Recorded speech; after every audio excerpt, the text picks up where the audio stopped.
तो आज हम लोग पढ़ने जा रहे हैं कटी हुई साख, जिसके मुसन्निफ हैं कमर जहाँ। कौन है? कमर जहाँ। देखिए, इनका असल नाम है डॉक्टर कमर जहाँ। डॉक्टर कमर जहाँ। इनकी पैदाइश एग्जैक्ट पता नहीं है, लेकिन माना जाता है कि 1951 से 52 ईस्वी में। 1951 से 52 ईस्वी में। देखिए, कहीं कहीं आपको ऑप्शन में अगर दिया रहे तो 1951 है तो उस पर भी मार सकते हैं, नहीं तो ऑप्शन में आपको 1951 से 52 भी दिया। समस्तीपुर जिला में हुआ था। कहाँ हुआ था? समस्तीपुर जिला के मर्दूम खेज गांव में। तो इनका पैदाइश कैसे हो गया? तो 1951 से 52 समस्तीपुर जिला और मर्दूम खेज गांव में हो गया था। इसके अलावा इनका जो खानदान था ना, शुरू से अदबी तालीम के प्रति उनका बहुत दिलचस्पी रहता था, जिसके कारण कमर जहाँ भी उन्होंने भी रवायती तालीम हासिल की और उसके बाद चली आई कहाँ पे? पटना यूनिवर्सिटी। कहाँ चली आई? पटना यूनिवर्सिटी। और उन्होंने पटना यूनिवर्सिटी से उर्दू में एमए किया और पीएचडी किया। कहाँ से? पटना यूनिवर्सिटी से। तो चूंकि इनका उर्दू से जो ताल्लुक था ना, खानदानी ताल्लुक था, रवायती था, इसलिए ये बहुत पहले से ही उर्दू लिखने लगी। उर्दू की शायरी क्या करने लगी?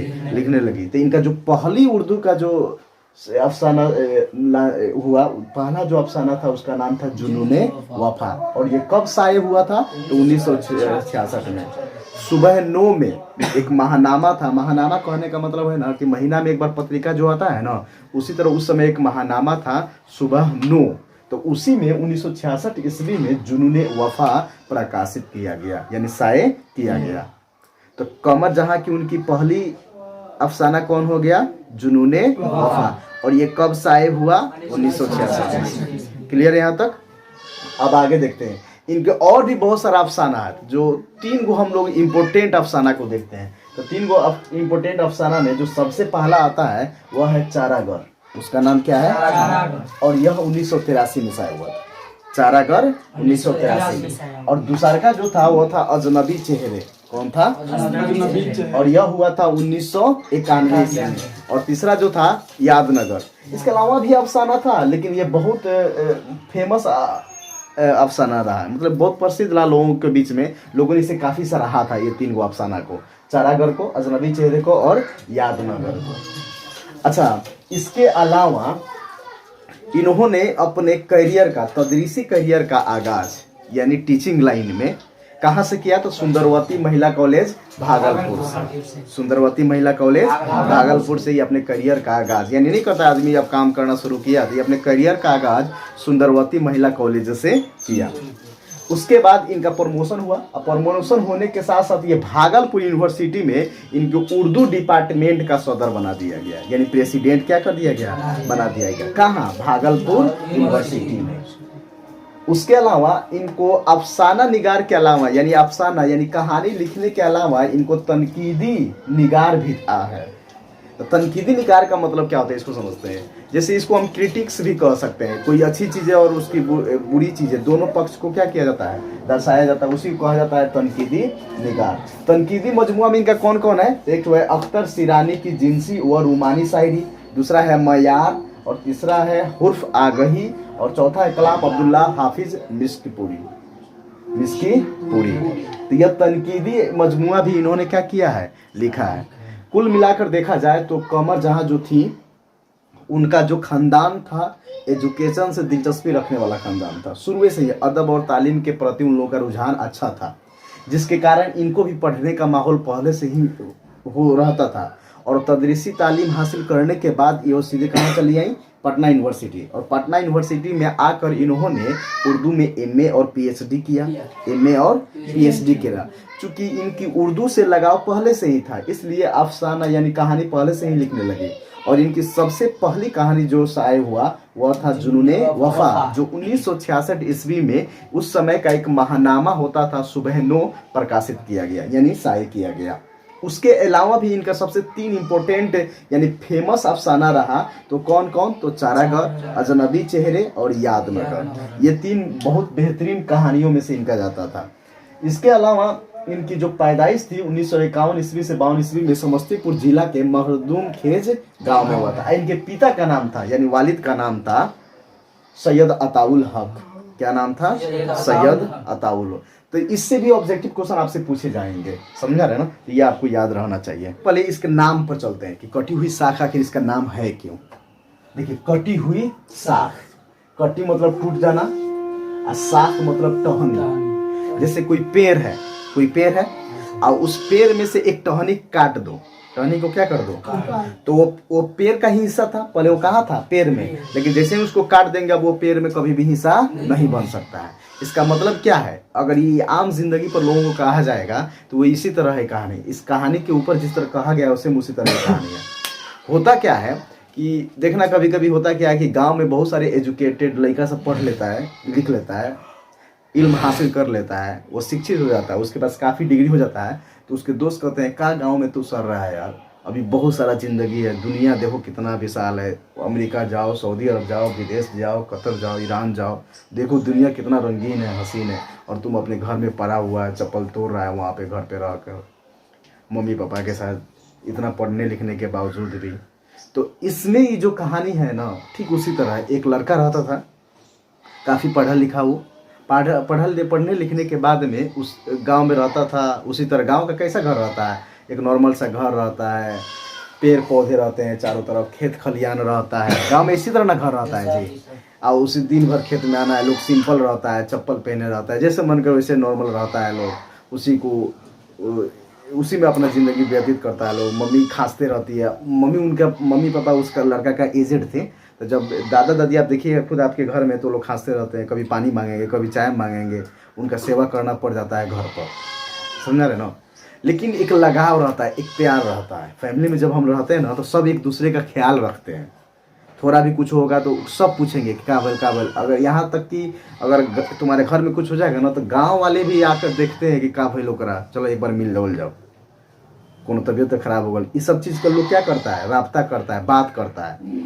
ये सारा चीज़ दूसरे जगह पर नहीं होता है। होता क्या है कि उस लड़का को बोला सब उसके दोस्त ने, जो विदेशों में रहते थे, कि तुम क्या दोस्त रह रहे हो, तुम वहाँ पे गांव में रह रहे हो, इतना पढ़े लिखे हो, तुमको आना चाहिए, दुनिया देखना चाहिए। तो उसको लगता है कि ना सच में मेरा दोस्त ठीक कह रहा है कि हम यहाँ पे सड़ रहे हैं, हम एक कुआं के मेढक की तरह हो गए कि बस इतना ही दूर में अपना ज़िंदगी को क्या करना है, बे गुजार देना। जैसे कुआं होता है ना, उसमें एक मेढक रहता है, तो मेढक को लिए वही पूरा दुनिया है। कुआं ही मेढक के लिए क्या हो गया? पूरा दुनिया हो गया। वो तो बाहर निकला नहीं कि दुनिया देखा नहीं, तो इसको भी वही लगता था कि हम भी एक मेढक की तरह हो गए और इतना ही छोटी सी दुनिया में रह रहे हैं। तो उसके दोस्त का बात इसको अच्छा लगा और उसको दिल से पूरा कोशिश करने लगा, और वो मन में हमेशा लगने लगा कि अब हम कैसा हूँ करके हम भी क्या करें, विदेश जाएं। अब विदेश जाने के लिए हुआ क्या कि उसको वीज़ा वूजा सब मिल गया।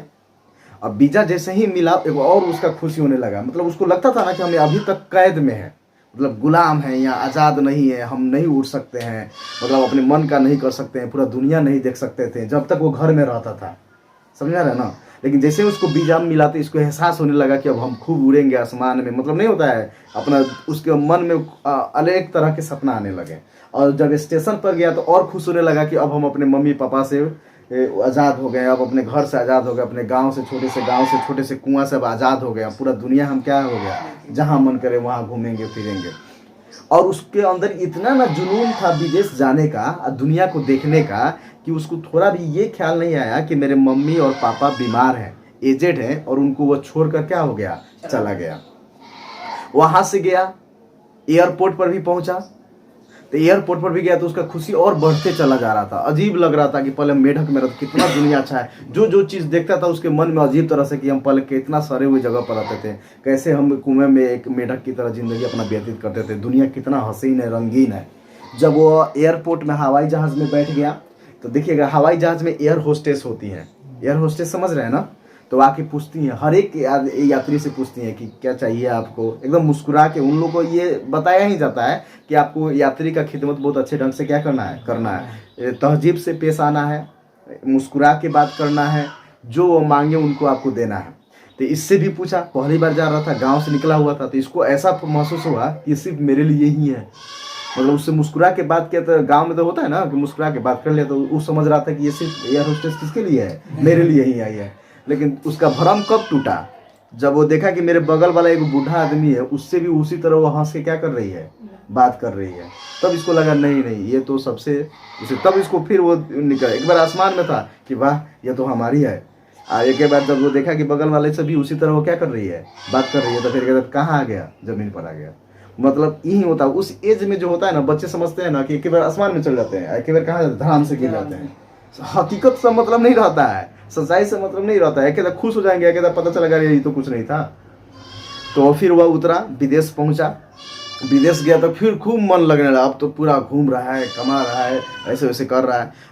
खूब लंबे अरसे बीतते गए, बहुत अरसे बीत गए, बहुत साल बीत गया, गुजर गया। तब उसको धीरे धीरे अब ये एहसास होने लगा, उसको अपने माँ बाप की कमी खलने लगा। अब उसको फील होने लगा कि भले यह सारी दुनिया ठीक है, लेकिन एक अंदर से उसको बेचैनी आने लगा कि लग रहा है कि हम कुछ छोड़ रहे हैं, कुछ मिस कर रहे हैं। अब पहले जैसा उसका जुनून नहीं रहा। अब उसको वहाँ लगने लगा ना कि यहाँ के लोग जो है ना पूरे रोबोट की तरह है, मशीन की तरह, दिन रात उनको आज का काम करना है। शहर में आप जाइएगा तो क्या करेगा, आप जाइए ना, अगर आपके घर आपके रिश्तेदार कोई मुंबई में है ना, तो जाकर वहाँ रहिएगा, खूब करेगा ना, आपके लिए खाना बनाएगा, खाना बना के तुरंत ड्यूटी, फिर ड्यूटी से आना है, ड्यूटी जाना है, खाली कमाने उमाने के चक्कर में। वहाँ तक कि शहर के लोग जो होते हैं ना, जैसे बड़े बड़े बिजनेसमैन हैं, शाहरुख खान, सलमान खान, ये फिल्मी स्टार हैं, वो लोग भी अपने माँ बेटा बेटी से, वाइफ से जल्दी नहीं मिल पाते हैं। महीनों महीनों दिन हो जाता है, अपॉइंटमेंट लेकर, यहाँ तक कि बहुत ऐसे हैं जो मिलते हैं, उनके अपने बेटे से मिलने का टाइम न रहता है। इतना उन लोगों का जिंदगी व्यस्त रहता है, एक मशीन की तरह, काम करो पैसा कमाओ, काम करो पैसा कमाओ। अब इस चीज इसको, अब गांव में क्या होता है कि भले लोग उतने पैसे नहीं कमाते, लेकिन एक लगाव रहता है, आपको आपसे घंटों भर बात करते हैं, दोस्त रहते हैं, दोस्त के साथ आप खेत में चले जाते हैं, दोस्त के साथ आप स्टेशन कहीं कहीं घूमने क्या हो जाता है, चल जाता है। तो एक लगाव और प्यार सभी में बढ़ते रहता है। लेकिन यह चीज़ वहाँ शहर में कोई किसी के लिए रुकता नहीं है, सब अपने काम पर क्या करते हैं, ध्यान देते थे। यानी इंसान की जिंदगी एक मशीन की तरह हो गया रहता है, कहाँ पे, शहर में। अब इसको ये चीज़ खराब लगने लगा, इसको अब यह एहसास दिलाने लगा, नहीं नहीं वहाँ पे कितना अच्छा प्यार था, माँ बाप सब पूछते थे, कहीं से आते थे, कहीं से जाते थे, दोस्त रहते थे, सब पूछते थे। अब इस चीज़ को, इसको कमी क्या होने लगा, खलने लगा। अब इसको लगा कि नहीं नहीं कुछ तो चीज़ें क्या हो रही है, छूट रही है। अब इसने तय किया कि हमको फिर घर क्या होना चाहिए, जाना चाहिए। अब ये क्या किया, फिर एयरपोर्ट में बैठा और ये वापस अपने घर, अपने वतन चला आया। लेकिन जब ये अपने वतन आया तो वहाँ से लंबे अरसे बाद आया, तब आके देख रहा है तो उसी तरह घर में आम और बरगद के पेड़ है, आम बरगद लटके हुए हैं। मेरी माँ उसी तरह, इसके पिताजी तो ऑलरेडी इंतकाल कर गए थे, माँ उसी तरह पलंग पर पड़ी है और खांस रही है, दोस्त वहीं सब है, हर जो लोग वहीं है, सारा लोग उसी तरह जैसे घर छोड़ के गए थे उसी तरह घर क्या है, पड़ा हुआ है। लेकिन लोग इससे अब उस तरह से मिल नहीं रहे हैं। अब लोग इसको क्या कर गए हैं, भूल गए हैं। लोग इसको क्या कर गए हैं, भूल गए हैं, क्योंकि इसका पहनावा, जुबान, तहजीब, सब चीज़ क्या हो गया, बदल गया है। अब लोगों के अंदर इसके प्रति जो पहले से लगाव था, अब देखिएगा कोई 10 साल बाद आता है विदेश से, भले आपके साथ दिन भर खेला है, खूब खेला है, खूब खेला है, अब 10 साल बाद विदेश से आएगा ना, तो उसका देखिएगा आपसे लगाव अलग हो जाएगा, थोड़ा अनजान सा लगने लगता है।